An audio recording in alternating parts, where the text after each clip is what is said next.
Bon bah oui, ce trailer est absolument incroyable, mesdames et messieurs, j'espère que vous avez la forme. On se retrouve aujourd'hui, alors en direct de New York, on n'est toujours pas dans le décor parce que je suis toujours en vacances et d'ailleurs, je vous préviens maintenant, mais il y aura moins de vidéos dans les jours à venir pour la simple et bonne raison que je vais aussi profiter de mes vacances. Donc voilà, il y aura encore quelques vidéos après, mais on va un petit peu réduire le rythme. Quoi qu'il arrive, on est aujourd'hui présent pour parler de ce trailer de Spider-Man Brand New Day en détail. On va l'analyser, on va le décortiquer, on va vraiment se régaler. N'hésitez pas, le petit like, le partage et l'abonnement fait toujours plaisir. Vous le savez, désolé pour les petits problèmes de son. Voilà, j'ai pas mon micro, je suis pas en situation normale, on va dire, donc forcément le son n'est pas à la hauteur de ce que je peux vous offrir d'habitude, mais je fais de mon mieux. Écoutez, commençons les amis avec mon avis sur le trailer. Je pense que c'est assez important parce que bah voilà, très clairement, j'ai fait ma vidéo réaction et je vous ai quitté là-dessus sans vraiment vous donner d'analyse sur ce que j'avais vraiment pensé du trailer. Alors, j'ai été, je dirais, je pense, émerveillé par cette bande-annonce. C'est clairement ce que j'attendais en fait. On en a déjà assez parlé, je pense, sur la chaîne. Vous connaissiez mes attentes pour ce trailer. Vous savez à quel point j'avais envie d'avoir un trailer qui vraiment fasse très new-yorkais. Avoir une bande-annonce qui te montre que Spider-Man est de retour en tant que héros de New York, qu'il a pris en maturité et qu'on va insister sur le fait qu'il n'est pas bien.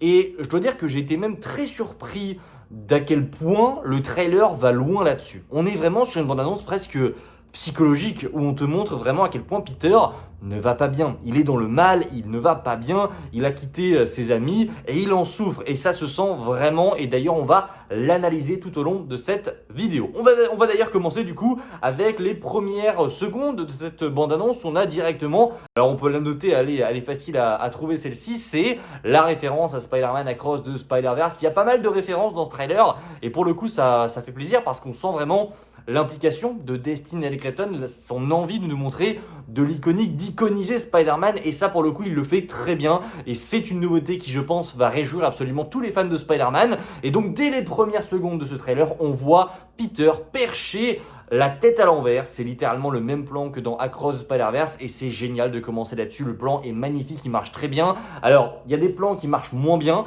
pour la simple et bonne raison que le trailer n'est pas terminé. On sent vraiment que le film est encore en chantier, il y a des effets spéciaux qui sont pas encore finis. Donc, ça me dérange pas forcément, j'ai pas envie de juger le film là-dessus parce que ça n'a pas de sens de juger un film alors qu'on est encore à 4-5 mois de sa sortie. On va attendre que le film soit terminé, que les équipes de VFX bossent à fond là-dessus et l'avis qu'on a sur les effets spéciaux, on pourra se les faire de manière concrète une fois que le film sera sorti et pas avant. Donc on va attendre de voir, je ne vais pas juger les effets spéciaux parce que pour l'instant je trouve qu'il y a des choses qui sont très bien, il y a aussi des choses qui ne vont pas, mais c'est normal selon moi, il y a encore beaucoup de choses à régler. On commence donc avec un plan où Peter se tient à l'envers et il écoute donc une vidéo sur les réseaux sociaux de Ned et MJ qui foncent vers le MIT. Alors ça doit se passer quelques semaines après Spider-Man No Way Home. Il a ses lance-toiles, donc on est encore sur un Peter qui a des toiles créées, c'est pas des toiles organiques, donc on est vraiment au tout début du film et on est, je pense, peut-être sur l'une des premières scènes qui ouvrira Spider-Man Brand New Day, sachant qu'on a déjà des idées de comment est construit le projet. On a des scènes qui ont fuité, on sait à quel moment ça se déroule, notamment celle du tank dans les rues de Glasgow. On va en parler juste après. Mais c'est intéressant de voir Peter qui souffre déjà du départ de Ned et MJ. On sait que c'est au début aussi parce que Ned mentionne que c'est le premier jour au MIT. Donc on pense qu'on va avoir une scène qui va s'ouvrir où Spider-Man va souffrir du départ de Ned et MJ, du fait qu'il n'ait plus personne pour l'épauler dans sa vie. Il va sûrement se passer 4 ans où là on va voir l'évolution de Peter avec des plans iconiques contre des méchants iconiques. Je pense évidemment à Tarantula, à Boomerang, bref les plans qu'on a dans la bande-annonce. Ça va sûrement se passer comme ça et après on va revenir 4 ans plus tard au moment où Ned et MJ ont fini leurs études et qu'ils reviennent à New York. Parce que oui, le MIT, je crois que c'est à Boston. Et donc, on va sûrement arriver au moment où Ned et MJ reviennent. Ils ont fini leur étude et ils redébarquent à New York dans la vie de Spider-Man. Ça risque d'être génial et je pense que c'est comme ça que ça va se dérouler. Ned et MJ vont faire leur retour et c'est à ce moment-là que Brand New Day va prendre une toute autre tournure où Peter va devoir affronter, on va dire, les conséquences de son passé. Pour moi, c'est ça. Donc on le voit, il souffre mentalement et je trouve que ça se voit même un petit peu dans la mise en scène. On a l'impression de voir un Peter qui se lance dans le vide. Vous savez, ce plan où il met son masque, il se jette dans le vide. Alors en termes de scène de voltige, c'est incroyable, mais j'ai surtout l'impression de voir, je sais pas, comme si Peter se jetait en arrière sur son canapé en mode j'en ai marre. Ça peut faire penser aussi même à une scène un petit peu plus noire où Peter se jette en arrière d'un immeuble. Enfin, on sent vraiment toute la noirceur qui est installée déjà, rien qu'avec cette scène, autour de Spider-Man. Donc il se jette dans le vide un petit peu avec flemme, enfin tu sens vraiment qu'il en a marre de sa vie, mais il est Spider-Man et il doit continuer à assumer ses responsabilités. On a un plan génial, on voit le costume au vent, ça c'est une idée de ouf, de rien que le fait d'avoir le costume qui se plie, qui bouge au vent, ça rend tout mais tellement plus vivant, tellement plus palpable. En fait, c'est génial, c'est une idée de dingue qui en soi n'est pas vraiment énorme, enfin c'est pas révolutionnaire, mais c'est un micro détail qui fait la différence. Et oui, et ça se sent vraiment. Ensuite, on a les logos qui se lancent, on a évidemment juste avant le plan sur son œil, on en a déjà parlé hier, mais oui, le plan sur son œil, c'est génial. Ça aussi, c'est un mini détail qui fait que, encore une fois, Destin et Creighton apportent des idées absolument géniales. On a les logos qui se lancent et ensuite, on a Peter Parker qui là va affronter les conséquences de son passé. On est vraiment face à un Peter qui relit sa lettre, la lettre qu'il n'a jamais lue à MJ et Ned. On est purement là-dessus, hein. C'est la lettre qu'il avait préparée mais qu'il n'a jamais demandé, enfin qu'il n'a jamais lue et à la place, il a demandé un café dans No Way Home. Donc, il relit cette lettre. Est-ce que c'est un indicateur pour nous dire qu'au final, il va finir par avouer la vérité à ses amis? Alors, je savais pas vraiment ce qu'on allait faire de Ned et MJ dans Brand New Day. Là, on a une réponse, mais plus que claire, très clairement. On va continuer de suivre Ned et MJ. Ils vont prendre une place importante et je pense même que le film va tourner autour de ça. Je pense que ça va déplaire à certains parce que j'avais cru comprendre que beaucoup en avaient marre de Ned et MJ et qu'ils étaient contents avec la fin de No Way Home qu'ils s'en aillent et que justement, ils espéraient que Peter allait tourner la page et faire autre chose de sa vie.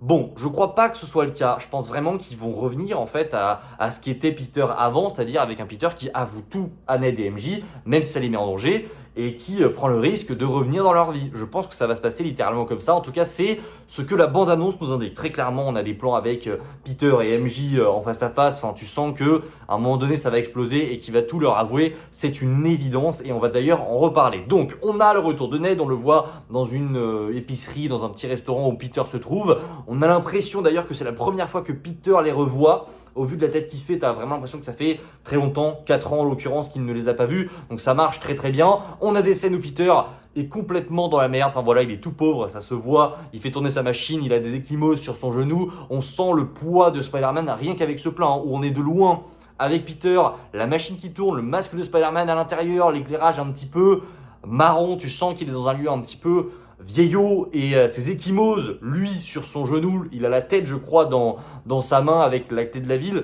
ça résume parfaitement la situation de Spider-Man en un plan. Tu comprends tout ce qui lui arrive. Il est Spider-Man, il est dans la merde financièrement, il n'a plus d'amis, il se bat, il se prend des coups et on a cette différence entre sa vie de Spider-Man où d'un côté il reçoit les clés de la ville et de l'autre côté sa vie de Peter Parker qui est catastrophique. D'ailleurs, intéressant, il reçoit les clés de la ville. Comment est-ce possible? Je pense que ça spoil, entre guillemets, la fin de la saison 2 de Daredevil Born Again. On a entendu dire de par les showrunners de la saison 2 que l'arc de Mère Fisk se terminerait à la fin de la saison 2 de Born Again.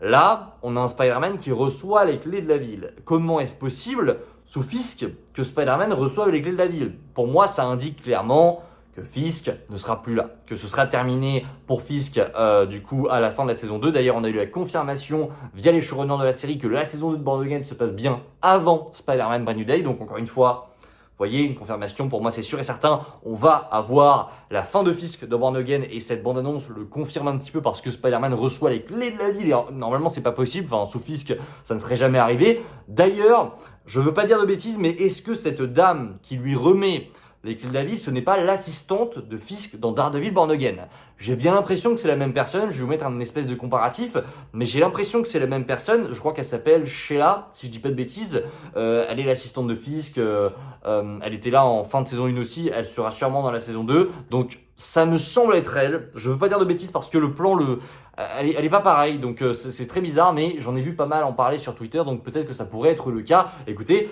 on verra bien. On poursuit avec certaines scènes d'action qui sont très cool, qui sont aussi très inspirées, je trouve, de The Amazing Spider-Man 2. Typiquement, le plan où Peter se jette dans le vide. Là, on est au début du film, il a encore ses lance-toiles à ce moment-là, mais là où il se jette dans le vide, le plan de hauteur où on voit le bas de New York et Spider-Man qui arrive en bas.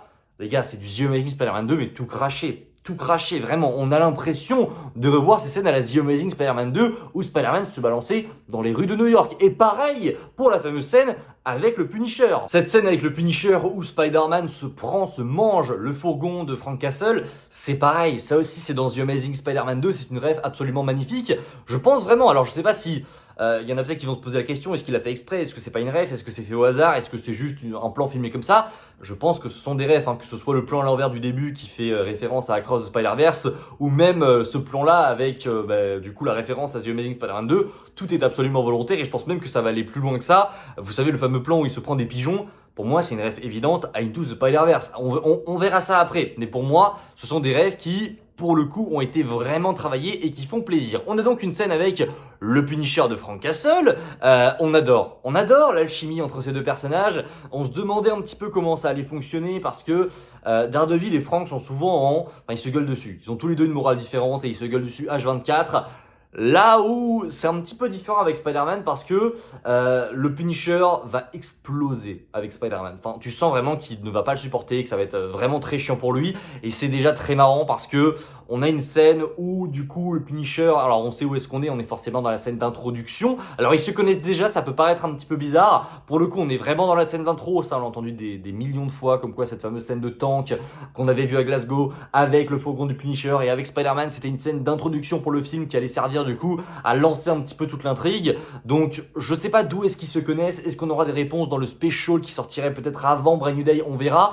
Je sais pas, on verra, mais il y a une possibilité pour que pour moi ils se connaissent même d'avant Brand New Day. On verra, c'est pas confirmé, mais il y a une possibilité pour moi. Donc on a cette scène où Frank du coup est censuré. On se demandait aussi comment est-ce que ils allaient fonctionner justement avec le Punisher qui normalement est un personnage qui envoie du pâté en termes de sang et en termes de ce qui sort de sa bouche.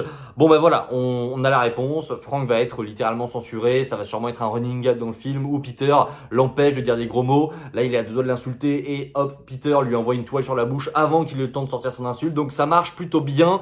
Le duo va être incroyable. Je pense vraiment que ça va très bien marcher à l'écran. Que ce soit John Berthold qui est incroyable dans le rôle, mais même Tom Holland, le duo va selon moi très bien marcher et j'ai hâte de voir ce que ça va donner. Donc on a ce plan là. Après ça on a du coup des plans sur la fameuse soirée étudiante entre du coup les élèves du MIT, je pense. Il y a certains New-Yorkais aussi, mais il y a surtout Peter qui est invité. Alors comment il s'est retrouvé là?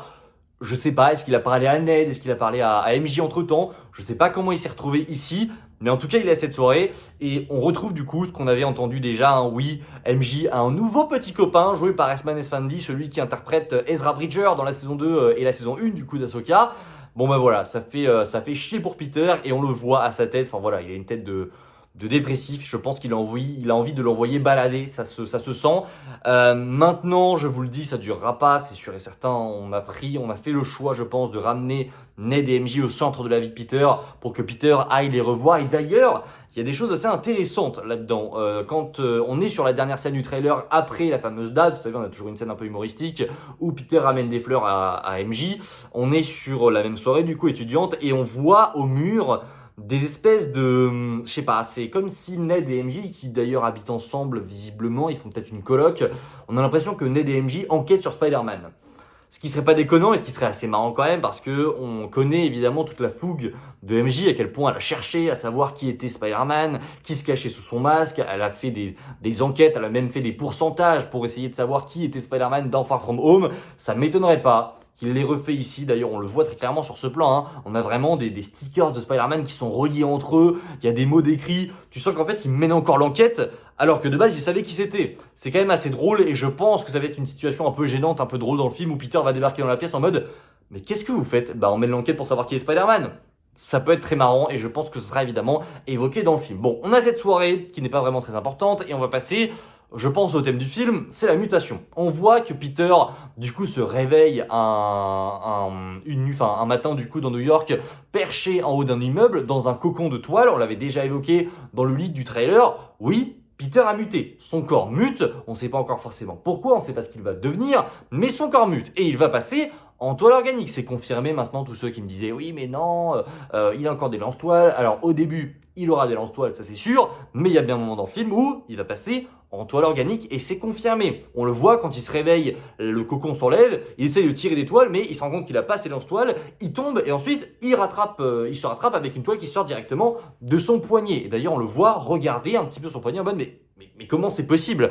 Voilà, on va passer en toile organique, c'est une évidence et donc on va suivre aussi Peter en train d'essayer de comprendre ce qui lui arrive. On va le voir aller demander à Bruce, qui d'ailleurs est son prof, ça c'est confirmé, il est son prof à l'université. Bruce ne se souvient plus de lui, c'est confirmé. Et on a ce plan un peu mystérieux où Spider-Man est en costume. Est-ce que du coup il va avouer à Bruce? Est-ce qu'il va aller chez Bruce directement? Est-ce qu'il va aller faire des enquêtes directement chez lui? C'est possible et je pense même que ce petit appartement où on voit le méchant à un moment donné, vous savez, ce personnage capuché, on ne sait pas qui c'est, je pense que c'est chez Bruce Banner. En tout cas, il y a une grosse possibilité selon moi pour que ce soit chez Bruce, parce que c'est pas chez Peter, hein. Ces fenêtres-là, c'est absolument pas chez Peter Parker, on le sait, ça se voit par rapport à son appart, c'est pas du tout la même chose, donc on n'est pas chez Peter Parker. Pour moi, il y a des chances qu'on soit chez Bruce Banner directement où Peter va faire des tests chez lui pour savoir un petit peu ce qui lui arrive. On le voit en train d'étudier ses pouvoirs. Il se fait scanner de A à Z par un scanner. Je sais pas ce que c'est, mais en tout cas, je pense qu'il est chez Bruce Banner. Et là, on est clairement que sur de la théorie. Ok, on a également des scènes qui nous montrent que Peter ne contrôle absolument plus ses pouvoirs, et ça pour le coup c'est un peu inédit parce qu'on ne l'avait pas du tout vu avec Tobey Maguire. On est sur c'est la première fois qu'un Spider-Man passe de toile gadget à toile organique, donc c'est assez intéressant, on sent qu'il va devenir plus fort et on voit vraiment Spider-Man découvrir ses nouveaux pouvoirs, on sent que ça va le changer et on le voit, c'est montré dans cette bande-annonce le fait que on le voit s'étirer comme ça avec ses toiles, prendre de l'élan comme on peut le faire dans Marvel Spider-Man par exemple sur PlayStation.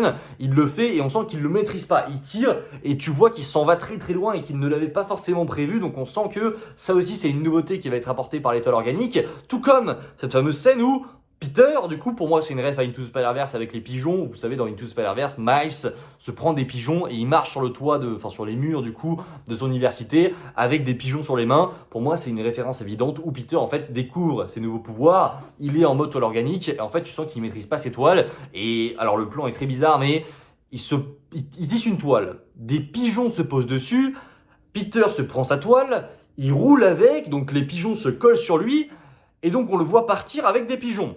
Alors, tu sens vraiment qu'on est dans la découverte de pouvoir, t'as l'impression qu'il renaît du coup, on a l'impression de revenir aux origines du Spider-Man de Tom Holland qu'on n'a jamais eu, donc c'est plutôt sympathique je trouve, mais on est vraiment sur quelque chose comme ça, où Peter se prend des pigeons. D'ailleurs le plan est génial, hein. Le plan est incroyable, alors on sent que ça fait un peu effet spéciaux, on sent les CGI, mais le coucher du soleil sur New York, bon, c'est absolument incroyable je trouve. Voilà, en termes de lumière, c'est incroyable, et du coup on va passer au méchant de ce film qui, je pense, est toujours caché. Je sais pas ce qu'on veut nous montrer avec Spider-Man Brand New Day, je sais pas qui est encore le méchant de ce projet, je sais pas s'il y en a vraiment un, mais en tout cas, la figure de menace qu'on nous montre dans ce trailer, c'est très clairement le personnage de Sadie Sink.